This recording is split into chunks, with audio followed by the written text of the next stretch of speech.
কেন্দ্ৰই ৭৫ লাখ পৰিয়ালক বিনামূলীয়াকৈ LPG সংযোগ দিব। কোনে পাব সেই ৰন্ধন গেছ?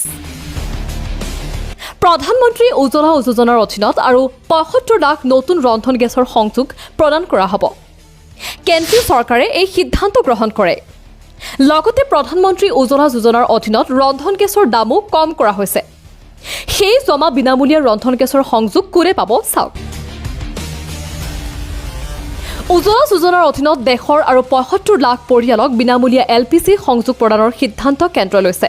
যিবোৰ পৰিয়ালত বৰ্তমান LPG সংযোগ নাই, নৰেন্দ্ৰ মোদী চৰকাৰে জনাইছে যে সেই সিদ্ধান্তৰ ফলস্বৰূপে দেশত উজ্জ্বলা যোজনাৰ হিতাধিকাৰীৰ সংখ্যা 10.35 কোটিলৈ বৃদ্ধি পাব।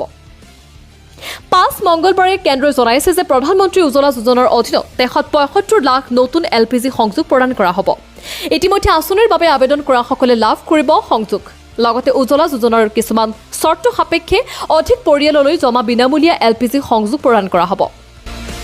সেই সংখ্যা হ'ল ৭৫ লাখ। ৫ কেন্দ্ৰীয় অধিসূচনাত এইটো জনোৱা হৈছে যে বৰ্তমান দেশত প্ৰধানমন্ত্ৰী উজ্জ্বলা যোজনাৰ অধীনত সামৰি লোৱা হিতাধিকাৰী পৰিয়ালৰ সংখ্যা ৯.৬ লাখ। এইবাৰ 10.35 কোটিলৈ বৃদ্ধি পাব।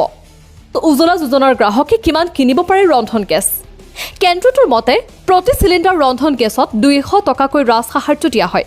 লগতে ২০০ টকীয়া ৰন্ধন গেছৰ দাম কম হৈছে। গতিকে মুঠতে উজ্জ্বলা যোজনাৰ গ্ৰাহকে বজাৰত চিলিণ্ডাৰৰ মূল্যৰ তুলনাত ৪০০ টকা হ্ৰাস পোৱা চিলিণ্ডাৰৰ আগতেই পাব।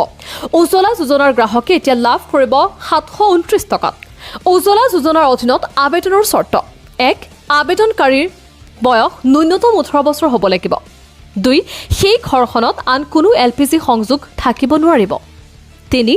অনুসূচিত জাতি, অনুসূচিত জনজাতি, প্ৰধানমন্ত্ৰী আৱাস যোজনা, গ্ৰাম্য দৰিদ্ৰ পৰিয়াল, অন্তোদয়া আন্না যোজনা, অধিকাংশ পিছপৰা শ্ৰেণী, বৰ্তমান আৰু প্ৰাক্তন চাহ বাগিচাৰ শ্ৰমিক, বনবাসী, দ্বীপবাসী লোকে উজ্জ্বলা গেছ সংযোগৰ বাবে আবেদন কৰিব পাৰিব।